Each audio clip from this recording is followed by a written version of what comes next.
আমরা শুরু করতেছি গত ক্লাসে যেখানে আমরা শেষ করছিলাম।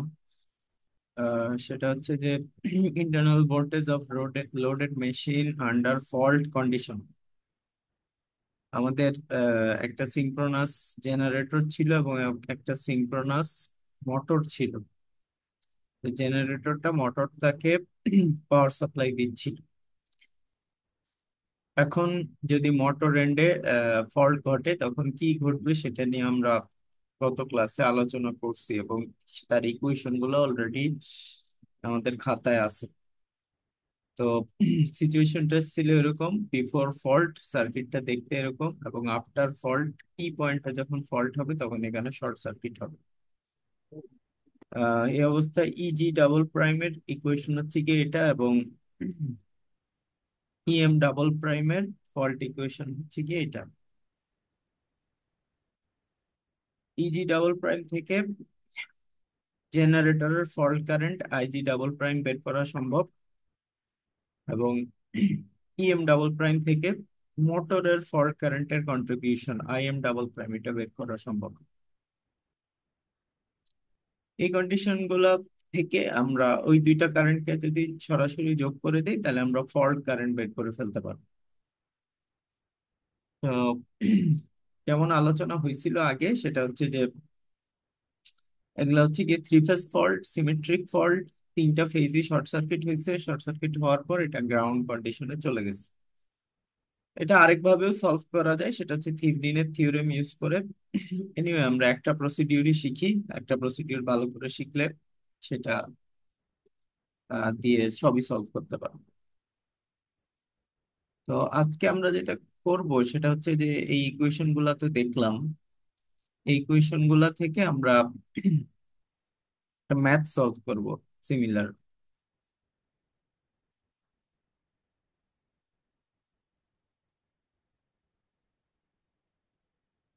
ওকে,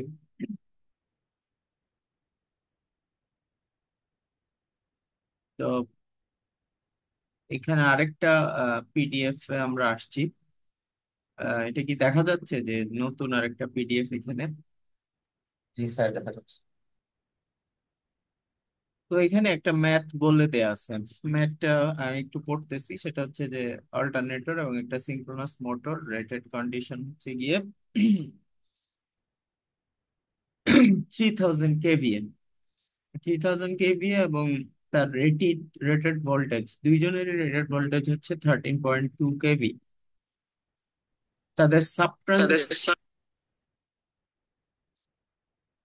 সাবট্রানজিয়েন্ট রিঅ্যাক্ট্যান্স দেয়া আছে 20%। যে লাইনের মাধ্যমে তারা কানেক্টেড সেটার রিঅ্যাক্ট্যান্স দেয়া আছে 10%। আর বলা আছে যে মোটরটা 2000 কিলোওয়াট পাওয়ার ড্র করতেছে, 0.8 পাওয়ার ফ্যাক্টর লিডিং, এবং মোটর রেন্ডে টার্মিনাল ভোল্টেজ হচ্ছে 12.8 কিলো ভোল্ট। ওকে, কিছু ডাটা দেয়া আছে, বাট জেনারেল সিনারিওটা মানে কথায় যেই কথাগুলা এতক্ষণ বলা হইলো সেই কথাগুলার আহ চিত্রটা হচ্ছে এরকম। একটা জেনারেটর আছে, সেটার একটা মান দেয়া আছে, রেটেড ভোল্টেজ, রেটেড পাওয়ার। তারপরে একটা মোটর আছে, সেই মোটরের রেটেড ভোল্টেজ, রেটেড পাওয়ার দেয়া আছে। জেনারেটরের একটা রিঅ্যাকট্যান্স থাকে, সেই রিঅ্যাকট্যান্সের মান দেয়া আছে। মোটরের একটা রিঅ্যাকট্যান্স থাকে, সেই রিঅ্যাকট্যান্সের মান দেয়া আছে। আর যে লাইনের মাধ্যমে তারা কানেক্টেড সেটা দেয়া আছে, সেটা রিঅ্যাকট্যান্স দেয়া আছে। এরপরে বলছে যে মোটরের যে টার্মিনাল, অর্থাৎ মোটরের বাইরে যেই টার্মিনালটা, সেই টার্মিনালে ফল্ট হয়েছে। কি fault? Symmetric three phase fault. So গত ক্লাসে আমরা যে ইকুয়েশন গুলো ইউজ করছি সেই ইকুয়েশন গুলো এই সিচুয়েশনে ইউজ হবে। তাহলে বিফোর ফল্টের ছবিটা হচ্ছে কি এটা, আর ফল্ট হয়ে যাওয়ার পরে আমাদের কন্ডিশনটা হচ্ছে গিয়ে এটা। তো ইজি ডাবল প্রাইম এটা আমাদের ক্যালকুলেট করতে হবে, ইএম ডাবল প্রাইম এটা আমাদের ক্যালকুলেট করতে হবে। এটা হচ্ছে গিয়ে ফল্ট কন্ডিশনে ভোল্টেজের পরিমাণ।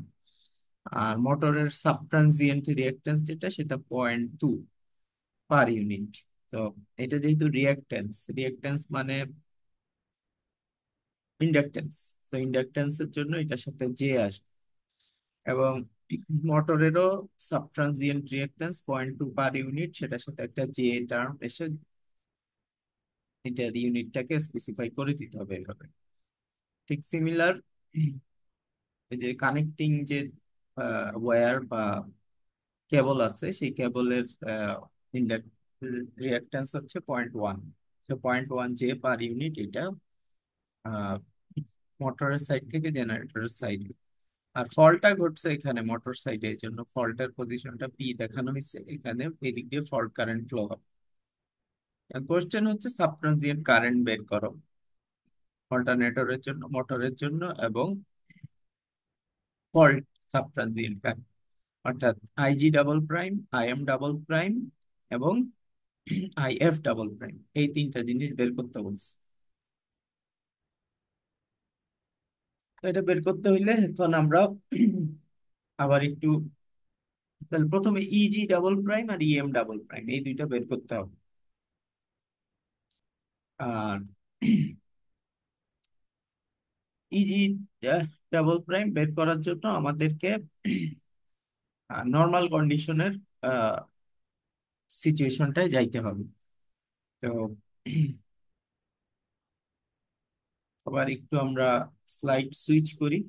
স্লাইড সুইচ করে ইজি ডাবল প্রাইমের সূত্র হচ্ছে কি এটা, আর ইএম ডাবল প্রাইমের সূত্র হচ্ছে কি এটা। এটা গত ক্লাসে আমরা দেখে আসছি। তাহলে ইজি ডাবল প্রাইমের জন্য ভিএফ লাগবে, জেড এক্সটার্নাল লাগবে, এক্স ডিজি ডাবল প্রাইম লাগবে, আইএল লাগবে।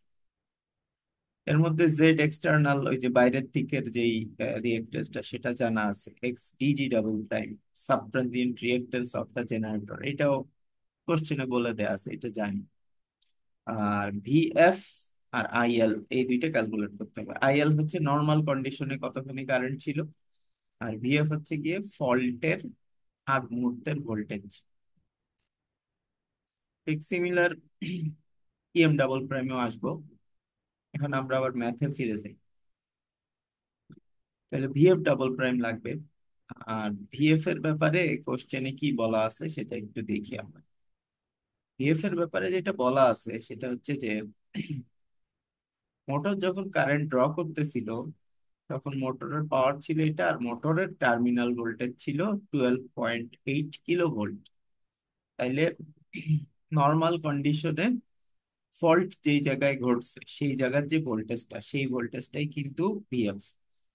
সো এই ভোল্টেজটাই আসলে আমাদের ভিএফ, ফল্ট হওয়ার আগ মুহূর্তের ভোল্টেজ নর্মাল অবস্থায়, বিফোর ফল্ট পি পয়েন্টের ভোল্টেজ হচ্ছে কি 12.8। তো যেহেতু অন্যান্য ইয়েগুলা যেমন রিয়েক্টেন্স গুলো দেয়া আছে কিসে, পার ইউনিটে, তো আমার ভোল্টেজ এবং কারেন্ট গুলাকেও পার ইউনিটে কনভার্ট করতে হবে। তো পার ইউনিটে কনভার্ট করতে হইলে যে কোনো কিছুর পার ইউনিট সমান সমান কি, actual value divided by base value. Okay, so voltage current এগুলো সব ক্যালকুলেট করতে হইলে আমাদেরকে আসলে বেস ধরতে হবে। তার মধ্যে দুইটা বেস আমরা ধরে দিলাম, একটা হচ্ছে কি 30,000 কেভিএ, এটা হচ্ছে কি কেভি এর বেস, পাওয়ারের বেস। আর 13.2 এটা হচ্ছে আমার ভোল্টেজের বেস। দুইটা বেস আমরা ধরে ফেললাম। এই দুইটা বেস ধরে নেওয়ার পরে এখন আমরা ফল্ট ভোল্টেজ ক্যালকুলেট করব। সো ফল্ট ভোল্টেজ ক্যালকুলেট করতে হইলে আমাদেরকে পার ইউনিট ভ্যালু ক্যালকুলেট করতে হবে, অ্যাকচুয়াল ভ্যালু। অ্যাকচুয়াল ভ্যালুটা হচ্ছে কি 12.8, আর বেস ভ্যালু, বেস ভ্যালুটা আমরা ধরে নিয়েছি 13.2। এইটাকে এইটা দিয়ে ভাগ করলে পার ইউনিটে ফল্ট ভোল্টেজ বের হয়ে আসবে। সো এখান থেকে এটা ভাগ করলে আমরা পাইলাম 0.97, আর এটার অ্যাঙ্গেলের পরিমাণ হচ্ছে 0। এইটা আমার ভিএফ বের হয়ে আসলো। আরেকটা হচ্ছে আইএল বের করা লাগবে। আইএল হচ্ছে কি লোড কারেন্ট, নর্মাল কন্ডিশনে যে লোড কারেন্টটা ছিল সেটা। তাহলে আইএল এর অ্যাকচুয়াল ভ্যালু জানতে হবে আর আইএল এর বেস ভ্যালু জানতে হবে। তো বেস ভ্যালু জানার জন্য আমরা যেটা করব সেটা হচ্ছে গিয়ে বেস পাওয়ারকে, কেভিএ পাওয়ারকে বেস ভোল্টেজ দিয়ে ভাগ করব। তো এটা হচ্ছে কি বেস কেভিএ, আর এটা হচ্ছে কি বেস কেভি। এটাকে এটা দিয়ে ভাগ করার পরে, যেহেতু এটা থ্রি ফেজ ভ্যালু, এটাকে √3 দিয়ে ভাগ করতে হবে। এক্সট্রা একটা √3 টার্ম আসবে, কারণ এগুলো থ্রি ফেজ ফল্ট, এগুলো সিঙ্গেল ফেজের জন্য। সিঙ্গেল ফেজ হইলে পাওয়ারকে ভোল্টেজ দিয়ে ভাগ করলেই হয়ে যেত। আর এখন যেহেতু এটা থ্রি ফেজ, সেহেতু আহ, এই ভোল্টেজকে আমার সাথে √3 গুণ হবে। গুণ হইলে এটা একটা কারেন্ট দিবে, এই কারেন্টটা হচ্ছে বেস কারেন্ট। তো বেস পাওয়ার আর বেস ভোল্টেজ থেকে বের হয়ে আসবে বেস কারেন্ট। আর অ্যাকচুয়াল পাওয়ার কে অ্যাকচুয়াল ভোল্টেজ দিয়ে ভাগ করলে বের হয়ে আসবে হচ্ছে গিয়ে অ্যাকচুয়াল কারেন্ট। অ্যাকচুয়াল কেভিএ পাওয়ার এটা 20,000, এটা অঙ্কে বলে দেয়া আছে। এই যে অঙ্কে বলে দেয়া আছে, the motor is drawing, motor draw করতেছে 20,000 কিলোওয়াট পাওয়ার। যেহেতু 20,000 কিলোওয়াট পাওয়ার সে ড্র করতেছে, সেহেতু আহ, এইটা আমরা উপরে দিলাম। আর নিচে হচ্ছে এটা আবার কেভিএ না, এটা কিলোওয়াটে দেয়া আছে। কিলোওয়াট যেহেতু, সেটাকে আমার ভোল্টেজ দিয়ে ভাগ করতে হবে, সাথে পাওয়ার ফ্যাক্টর আছে। পাওয়ার ফ্যাক্টর 0.8, এটা দিয়েও ভাগ করতে হবে, কারণ আমরা জানি যে পাওয়ার, রিয়েল পাওয়ার যেটা পি, এটা সমান সমান হচ্ছে কি ভি আই কস থিটা। কস থিটাটা হচ্ছে কি পাওয়ার ফ্যাক্টর। তো এখান থেকে যদি আই বের করতে হয়, তাহলে পি কে ভি আর কস থিটা দিয়ে ভাগ করতে হবে। সো এইটা হচ্ছে গিয়ে পি, এইটা হচ্ছে গিয়ে ভি, আর √3 হচ্ছে গিয়ে থ্রি ফেজের জন্য আসছে। এই সূত্রটা লিখছি সিঙ্গেল ফেজের জন্য। ওকে, সিঙ্গেল ফেজের লাইন টু লাইন ভোল্টেজ। আর যদি থ্রি ফেজ হইতো, তাহলে √3 V line to line IL cos theta. আর কস থিটাটা হচ্ছে কি এই মানটা 0.8, এটা বলে দেয়া আছে। Okay, power factor 0.8। তাহলে এই সব কিছু দিয়ে ভাগ করলে অ্যাকচুয়াল কারেন্ট বের হইল। ওকে, তাহলে এটা আমার অ্যাকচুয়াল কারেন্ট। আর কারেন্টের অ্যাঙ্গেলটা হচ্ছে গিয়ে মাইনাস, যেহেতু লিডিং সেহেতু প্লাস কস ইনভার্স থিটা, বা কস ইনভার্স পিএফ। তো কস ইনভার্স যদি 0.8 বসাও, তাহলে একটা অ্যাঙ্গেল পাবা, যে অ্যাঙ্গেলটা হচ্ছে কি আমার কারেন্টের অ্যাঙ্গেল। এখন অ্যাকচুয়াল ভ্যালু 1128 কে বেস ভ্যালু, এটা দিয়ে ভাগ করলে কি পাবো, পার ইউনিট ভ্যালু পাবো। তো আমার পার ইউনিট কারেন্ট হচ্ছে গিয়ে 0.86 অ্যাঙ্গেল 36.9। ওকে, তাহলে এখন আমরা ইজি ডাবল প্রাইম বের করার মতো অবস্থায় চলে আসছি। তো ইজি ডাবল প্রাইম কিভাবে বের করব? ইজি ডাবল প্রাইম বের করার জন্য প্রথমে আহ,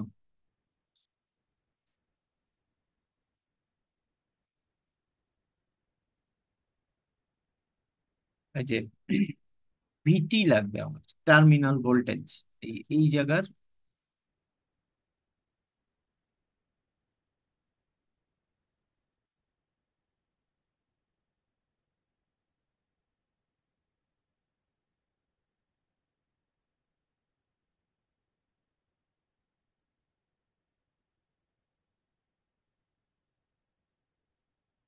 তো এদিকে আমরা আইএল এর পরিমাণটা জেনে গেছি। আইএলটা জানি, তাহলে এই জায়গাটার ভোল্টেজ মানে জেনারেটরের যে টার্মিনাল, সেই জেনারেটরের টার্মিনালের ভোল্টেজটা হচ্ছে গিয়ে ভিটি। আর এই পয়েন্টের ভোল্টেজটা কি, এই পয়েন্টের ভোল্টেজটা হচ্ছে গিয়ে ভিএফ, তাই না? তাহলে এখন ওই যে গতদিন যেভাবে বলছিলাম যে ওহমের সূত্র, ভিটি মাইনাস ভিএফ সমান সমান কি হবে, সমান সমান হবে এই দুইটা ভোল্টেজের ডিফারেন্স সমান সমান হবে আই আর। আর এখানে তো আই না, আই তো আইএল, আর আরটা তো না, আরটা হচ্ছে গিয়ে এই রিঅ্যাকট্যান্সটা, তাই না? তাহলে এটা হচ্ছে কি আমার রিঅ্যাকট্যান্স, জে গুণ পয়েন্ট। তাহলে ভিটি সমান সমান কি হবে বলো দেখি। ভিটি সমান সমান হবে ভিএফ যোগ আইএল গুণ 0.1 জে। ভিএফ এর মান এখান থেকে নিয়ে আসি। তাহলে ভিটি ভিটি বের করতেছি, অর্থাৎ এটা বের করতেছি। এটা বের করার জন্য আমার লাগবে হচ্ছে কি ভিএফ। তো ভিএফ এর মান 0.97, সেটা কই পাইলাম, এখান থেকে পাইলাম। প্লাস 0.1 জে, তাহলে প্লাস 0.1 জে এটা হচ্ছে কি এইটা। আর গুণ আইএল, আইএলটা হচ্ছে কি পার ইউনিটে আইএল এর ভ্যালু। তো এই যে পার ইউনিটে আইএল এর ভ্যালু কোনটা, এই যে এইটা, এটা এখানে বসাই দিচ্ছি। এত কিছু বসানোর পরে যেটা বের হবে এটার ক্যালকুলেটারে সুন্দর করে গুণ করবে, গুণ করলে এই আউটপুটটা তোমরা ইজিলি পেয়ে যাও। পেয়ে গেলে সেটা কি পাইলা, ভিটি পাইলা। এখন ইজি সমান সমান কি, ইজি ডাবল প্রাইম সমান সমান হচ্ছে গিয়ে এই ভিটি, মানে এই জায়গা থেকে কতখানি ভোল্টেজ আসতেছে, সেই ভোল্টেজটা হচ্ছে গিয়ে ভিটি প্লাস 0.2 জে গুণ আইএন। এই দুই ধাপে না করে আমরা সরাসরি ইজিও বের করতে পারতাম এইখানে। তাহলে ভিএফ প্লাস 0.2 প্লাস 0.3 সাথে আইএল কে গুণ করলে হয়ে যায়। এইটা এক্সট্রা না করলেও হইতো। যাই হোক, ইজি ডাবল প্রাইম সমান সমান হচ্ছে গিয়ে ভিটি ভোল্টেজ প্লাস এই জায়গার রিঅ্যাকট্যান্স, এই যে এই জায়গার রিঅ্যাকট্যান্স 0.2 প্লাস হচ্ছে গিয়ে আইএল, আইএল এর এই মানটা। এইখান থেকে আমরা ইজি ডাবল প্রাইম পেয়ে যাব। তাহলে ইজি ডাবল প্রাইম যদি আমরা পেয়ে যাই এখান থেকে, আহ, অর্থাৎ এই ভোল্টেজটা পেয়ে গেছি। এখন আইজি ডাবল প্রাইম খুব সহজে বের করতে পারবো। আইজি ডাবল প্রাইম হচ্ছে EG double prime divided by এই দুইটা রিঅ্যাকট্যান্সের ভাগফল। তো ইজি ডাবল প্রাইম উপরে আর ডিভাইডেড বাই হচ্ছে গিয়ে 0.2 জে প্লাস 0.1 জে সমান সমান হচ্ছে গিয়ে 0.3 জে।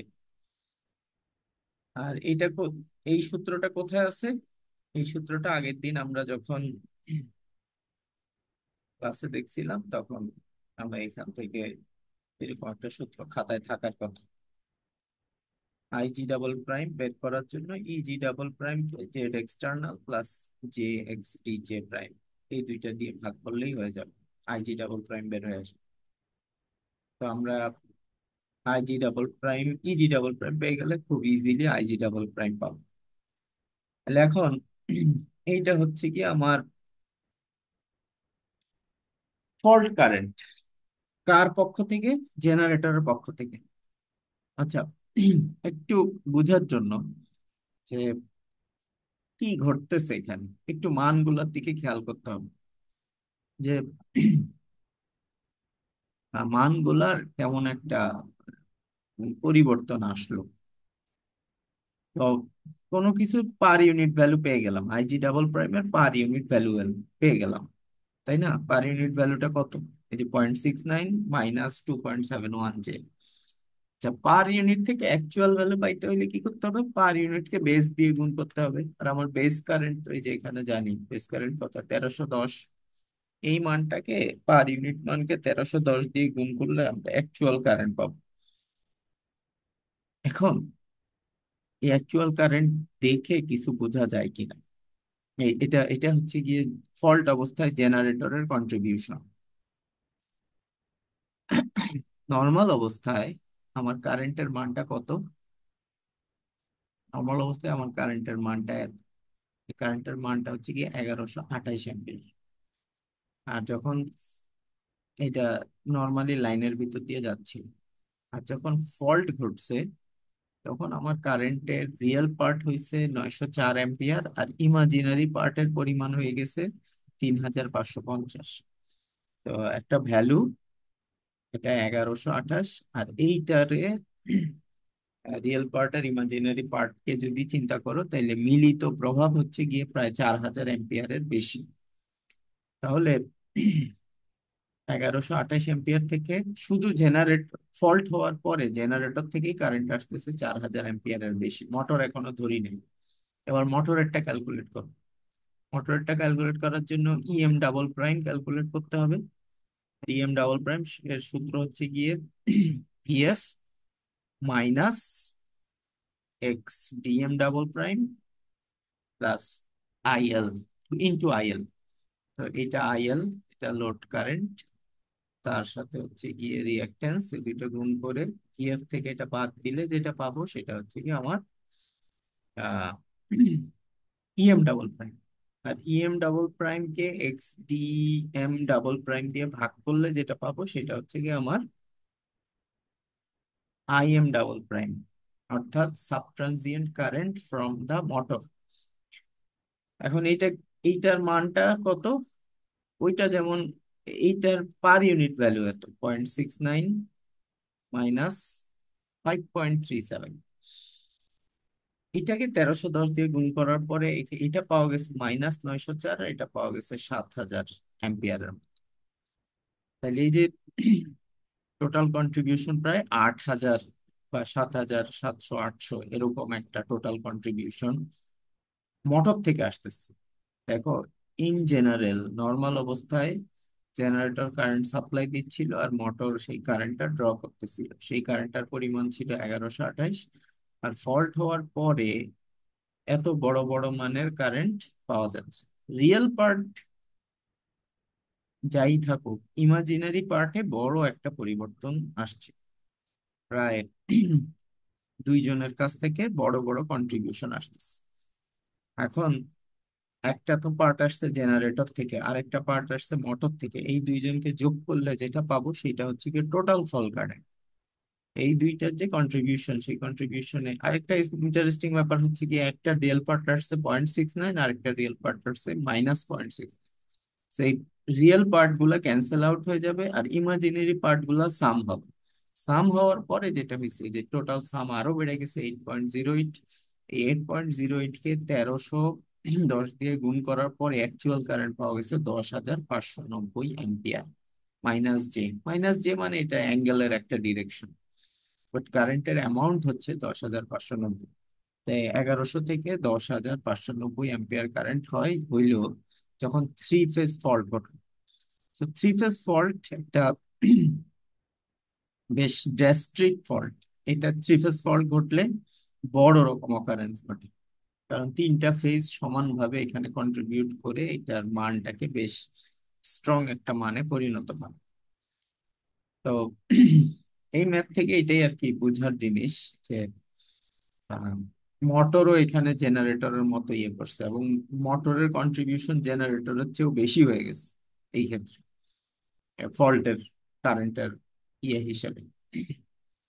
এইটা আমাদের একটা ফাইন্ডিংস এই ম্যাথের। এই ম্যাথটা ভালো করে শিখতে হবে আমাদের।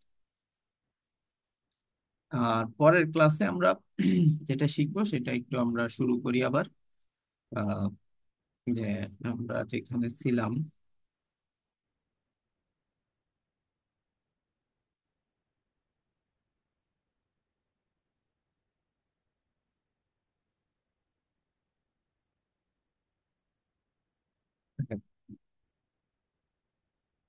এখন হচ্ছে আহ, আমরা গত ক্লাসেই শুরু করছিলাম একটা জিনিস, সেটা হচ্ছে বাস ইম্পিডেন্স ম্যাট্রিক্স।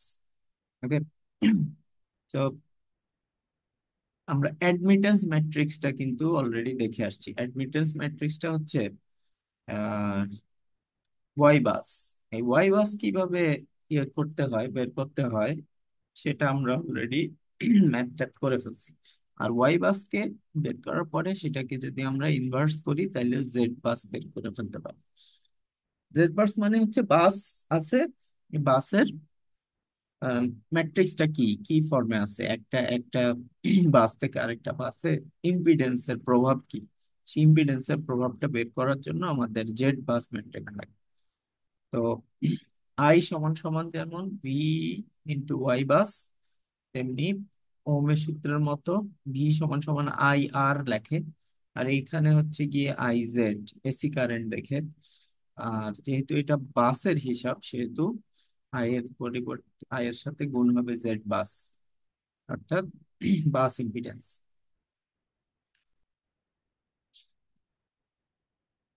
আর জেড বাস ফর্ম করার রুল আছে। এই রুলগুলো একটু জটিল। তো আলাদা করে জেড বাস আর আমরা ইয়ে করবো না। জেড বাস নিজস্ব একটা নিয়মেও তৈরি করা যায়, কিন্তু আমরা জেড বাস কিভাবে ক্যালকুলেট করতে হয় সেটা, সেই সেই ধাপে গেলে অনেক সময় লেগে যাবে। আমরা যেহেতু ওয়াই বাস জানি, ওয়াই বাস ক্যালকুলেট করবো, তারপরে সেটা ইনভার্স করে দিব, ইনভার্স করলেই জেড বাস পেয়ে যাবো। যেটা গত ক্লাসে আমরা শুরু করছিলাম সেটা হচ্ছে ফল্ট ক্যালকুলেশন ইউজিং জেড বাস। আমাদের বাস ছিল চারটা, 1 2 3 4। এই চারটা বাসের 2 নম্বর বাসে হচ্ছে গিয়ে ফল্ট ঘটছিল। 2 নম্বর বাসে ফল্ট ভোল্টেজটা ছিল বিএফ, ভিএফ। এই ভিএফ ফল্ট ভোল্টেজ যদি ঘটে তখন আমরা এরকম একটা সূত্র দেখছিলাম। এবং ফল্ট কারেন্ট আই এফ যেটা, সেটা বের করার জন্য যেটা আমরা করছিলাম যে বিএফ এর সাথে, যেহেতু এটা শর্ট সার্কিট হয়ে যাবে সেহেতু ফল্টের প্রভাব হচ্ছে যে এটাকে জিরো বানাইতে হবে। ফল্ট মানেই যেই জায়গাতে ফল্ট হয়েছে বা যেই বাসে ফল্ট হয়েছে সে গ্রাউন্ড হয়ে গেছে, ওই বাসের ভোল্টেজ জিরো হয়ে গেছে। আর এই জায়গা গ্রাউন্ড হয়ে যাওয়ার অর্থ হচ্ছে এখান থেকে এই 2 নম্বর বাসের ভোল্টেজ হবে জিরো। এখন আগে প্রি ফল্ট ভোল্টেজ ছিল প্লাস ভিএফ, এটারে জিরো বানাইতে হলে আমাদেরকে কি করতে হবে, আরেকটা ভোল্টেজ যোগ করতে হবে এটার সাথে মাইনাস ভিএফ দিয়ে। তো প্লাস ভিএফ আর মাইনাস ভিএফ যোগ হয়ে শূন্য হয়ে যাবে, তাহলে 2 নম্বর বাসের ভোল্টেজ জিরো হবে। আর এই মাইনাস ভিএফটাকে আনার পর কারেন্ট তৈরি হবে এখানে একটা নতুন। যেই নতুন কারেন্টটা এখানে পাওয়া যাবে সেই কারেন্টটাই আমার ফল্ট কারেন্ট। কারণ এখন আগে এখানে শুধুই ভিএফ ভোল্টেজ ছিল, আর মাইনাস ভিএফ যোগ করার পরে যে কারেন্টের কন্ট্রিবিউশন সেটাই ফল্ট কারেন্ট হিসেবে অ্যাড হবে। তো ভোল্টেজের সাথে কারেন্টের সম্পর্ক হচ্ছে ভোল্টেজের ডিফারেন্স সমান সমান হচ্ছে গিয়ে কারেন্ট। 1 নম্বর বাসের ভোল্টেজ সমান সমান হচ্ছে 1 নম্বর বাসের কারেন্ট গুণ ইম্পিডেন্স। 2 নম্বর বাসের ভোল্টেজ হচ্ছে 2 নম্বর বাসের ভোল্টেজ ডিফারেন্স গুণ সমান সমান কারেন্ট গুণ ইম্পিডেন্স। এইভাবে ইম্পিডেন্সটা হচ্ছে একটা ম্যাট্রিক্স, যেহেতু চারটা বাস আছে এখানে সিস্টেমে, সেহেতু 4x4 ম্যাট্রিক্স হয়। এই 4x4 ম্যাট্রিক্স দিয়ে আমরা এই চারটা বাসের ভোল্টেজ বের করতে পারবো। এর মধ্যে অন্য বাসগুলায় ফল্ট হয় নাই, অন্য বাসগুলো সরাসরি গ্রাউন্ডের সাথে কানেক্টেড না, কিন্তু 2 নম্বর বাস সরাসরি গ্রাউন্ডের সাথে কানেক্টেড। এর জন্য যত কারেন্ট আছে, আমরা জানি যে যেখানে শর্ট সার্কিট হয় সব কারেন্ট সেদিকে ফ্লো হয়। তো 1 নম্বর বাস, 3 নম্বর বাস, 4 নম্বর বাস সব জায়গা থেকে কারেন্ট এসে 2 নম্বর বাস থেকে গ্রাউন্ডের দিকে ফ্লো হয়। এই জন্য 2 নম্বর বাসের যে কারেন্ট, সেই কারেন্টটা হবে গিয়ে এই কারেন্টটা আইএফ ডাবল প্রাইম। আর বাকি সব জায়গায় কারেন্টের সামেশন বা পরিবর্তন হচ্ছে জিরো।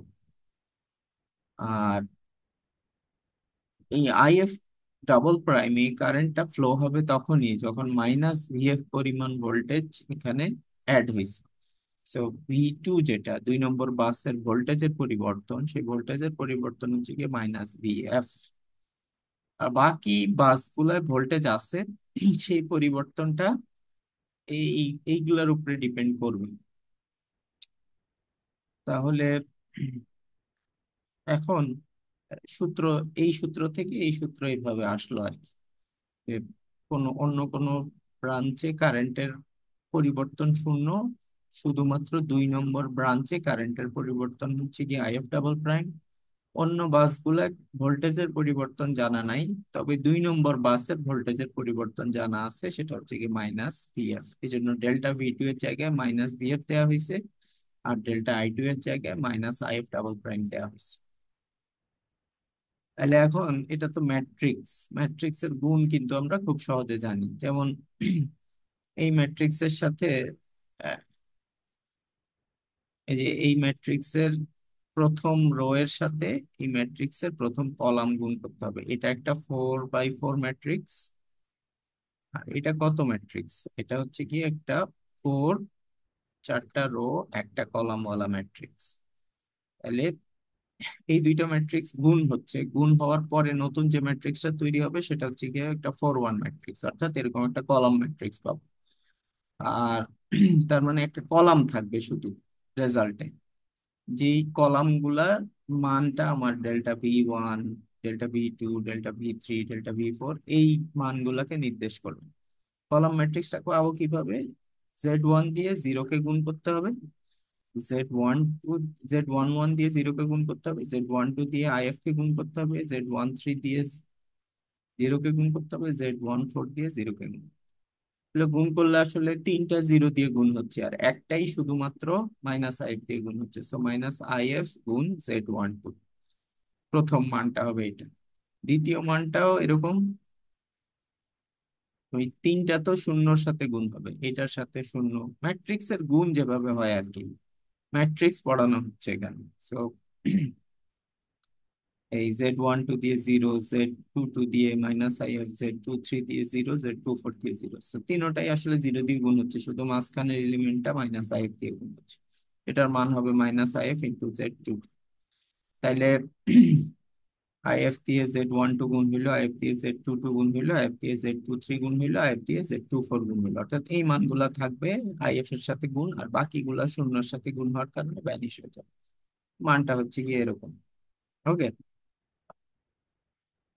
তাহলে এই এই কলাম ম্যাট্রিক্সটার মানে কি? এই কলাম ম্যাট্রিক্সের মানে হচ্ছে কি এই মানটা এই মানটার সমান, ডেল্টা V1টা Z12 ইন্টু IF প্রাইমের সমান, VF টা হচ্ছে গিয়ে এটার সমান, আর ডেল V3টা হচ্ছে গিয়ে এটার সমান, আর ডেল V4টা হচ্ছে গিয়ে এটার সমান। এখন দ্বিতীয়টা যদি নেই যে VF এর সমান সমান কত, তাহলে এটা পাইলাম। এখন তাহলে IF ডাবল প্রাইম কিন্তু খুব সহজে এই রিলেশন থেকে পেয়ে যাইতেছে। IF ডাবল প্রাইম সমান সমান হচ্ছে গিয়ে VF/Z22। তাহলে এইখান থেকে সম্পর্কটা কি পাচ্ছি? ফল্ট কারেন্ট, যেই ফল্ট কারেন্ট খুব সহজেই পাওয়া যায় যদি VF জানা থাকে। প্রি ফল্ট ভোল্টেজ, ফল্ট হওয়ার ঠিক আগ মুহূর্তে ভোল্টেজটা জানা থাকে, সাথে কি লাগবে? সাথে লাগবে হচ্ছে কি ওই যে জেড ম্যাট্রিক্স যেটা আছে, সেই জেড ম্যাট্রিক্সের এলিমেন্ট, যত বাস, যততম বাসে এই ফলটা ঘটতেছে তার তততম এলিমেন্টটা, টু, 2 নম্বর বাসে হইলে Z22, 3 নম্বর বাসে হইলে Z33, 4 নম্বর বাসে হইলে হবে Z44, এরকম আর কি। তাহলে Z22 হচ্ছে কি এই ক্ষেত্রে এই মানটা দিয়ে ভাগ করতে হবে, আর এই মানটা পাওয়া যাবে এই ম্যাট্রিক্সটা থেকে। ম্যাট্রিক্সটা পরীক্ষার হলে দেয়া থাকবে, কিংবা ওয়াই বাস দেয়া থাকবে, ওয়াই বাসকে ইনভার্স করে জেড বাস বের করে নিতে হবে, এরকম আর কি। তাহলে ফল্ট কারেন্টের একটা নর্মাল সূত্র আমরা পেয়ে গেলাম। ইন জেনারেল যদি কে তম বাসে ফল্ট ঘটে, থ্রি ফেজ ফল্ট হয়, বাস, বড় বাস আলা লার্জ নেটওয়ার্কে, তাহলে ফল্ট কারেন্ট হিসাব করতে হয় pre fault voltage divided by Z K. K K হচ্ছে গিয়ে কে তম বাস, যে বাসে ফল্ট ঘটছে সেই বাসের কততম এলিমেন্ট কে হিসাব করে বাস ম্যাট্রিক্স থেকে এই মানটা নিয়ে আসতে। তাহলে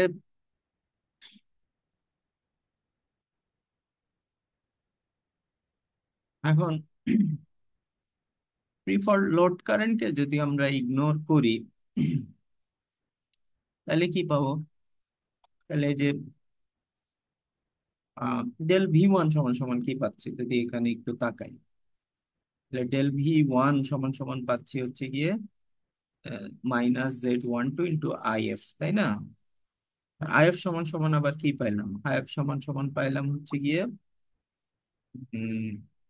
-Z12 তো ঠিক রাখলাম, IF এর বদলে লিখতে পারি VF ডিভাইডেড বাই Z22। ওকে। তাহলে কিন্তু এখন VF, ডেল্টা V1ও পেয়ে যাব, জাস্ট VF জানতে হবে, Z12 জানতে হবে, আর Z22 জানতে হবে। Z12 তো এই ম্যাট্রিক্সেই আছে, Z22 এই ম্যাট্রিক্সেই আছে, VF তো আগে থেকেই জানি। del v1, del v3, del v4 এগুলো সব ইগনোর করা, এগুলো সব বের করা সম্ভব। আর বের করতে হইলে তাহলে কমন সূত্র কি? কমন সূত্র হচ্ছে যে আমার ভোল্টেজের চেঞ্জ, সেই ভোল্টেজের চেঞ্জটা হচ্ছে কি এইটা, আর ভিএফ তো হচ্ছে কি প্রি ফল ভোল্টেজ। তাহলে by neglecting pre-fault load current, the voltage at any bus J, যে তম বাসের ভোল্টেজ হচ্ছে আহ, ধরো যে তম বাস মানে 1 নম্বর বাস। ওকে, তো 1 নম্বর বাস বিয়োগ 2 নম্বর বাস, এই ভোল্টেজটা সমান সমান আমরা কি বলি?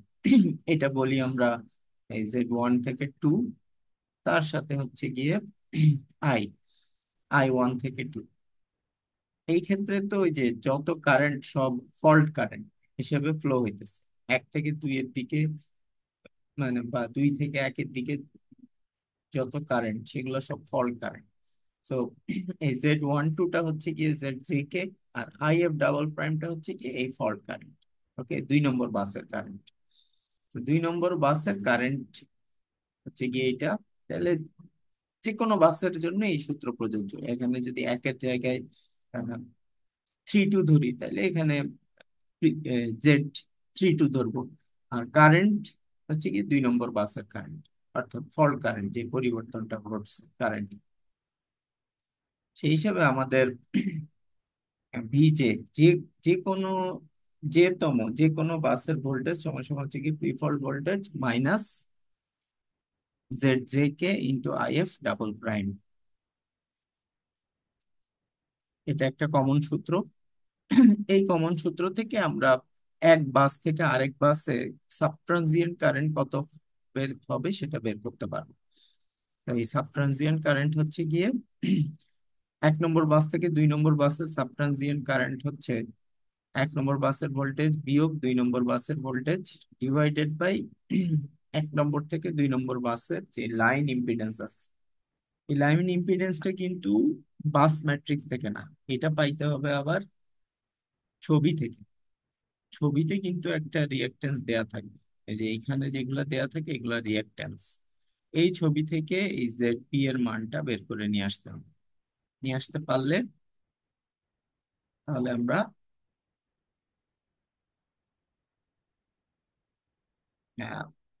ফল্ট হইলে এক বাস থেকে আরেক বাসে কতটুক কারেন্ট গেছে সেটা ক্যালকুলেট করতে পারবো। তো এগুলো হচ্ছে আমাদের সূত্র। হ্যাঁ, কোনো বাসে ফল্ট হইলে এই সূত্রগুলো আমরা ব্যবহার করি, আর এই সূত্রগুলো ব্যবহার করে আমরা ম্যাথ করব। তো নেক্সট ক্লাসে আমরা সেই ম্যাথগুলা ম্যাথ করা হবে। ফল্ট জেড বাস ইউজ করে কিভাবে ফল্ট কারেন্ট ক্যালকুলেট করতে হয় সেটা নেক্সট ক্লাসে দেখানো হবে। তো অনেকের অ্যাটেন্ডেন্স দেয়া দেখা যাচ্ছে, অ্যাটেন্ডেন্সের তুলনায় উপস্থিতি কম। অ্যাটেন্ডেন্স দিয়ে মানুষজন চলে যাচ্ছে। কে কে আছে আমি একটু দেখে নেই। স্বপন কান্ত দাস আছে? নাই। আজহারুল ইসলাম নাই, অ্যাটেন্ডেন্স দিয়ে চলে গেছে। তৌহিদ সিদ্দিকী আছে। তারপরে কুরাইশি, কুরাইশি আছে। জিল্লুর রহমান অ্যাটেন্ডেন্স দিয়ে চলে গেছে। রেদওয়ানুল আলম লুবাত অ্যাটেন্ডেন্স দিয়ে চলে গেছে। আমরা ওদেরকে বলে দিবা এর পরের ক্লাসে অ্যাটেন্ডেন্স দিয়ে যদি ক্লাস থেকে লিভ নেয় তাহলে তার অ্যাটেন্ডেন্স কাউন্ট করা হবে না। ইউসুফ ইমনও চলে গেছে, না আছে? আছে, ইউসুফ ইমন আছে। তো ক্লাসের শুরুতে 5 মিনিট থাকবো আর ক্লাসে থাকবো না, এটা যদি তোমাদের ইয়ে হয় তাহলে আর আমার অনলাইন ক্লাস নেওয়ার কোনো মানে নেই। যদি ক্লাস করতেই হয় তাহলে অ্যাটেন্ডেন্স পাইতে হলে ক্লাসে উপস্থিত থাকতে হবে। আমার কথা বোঝা যায়?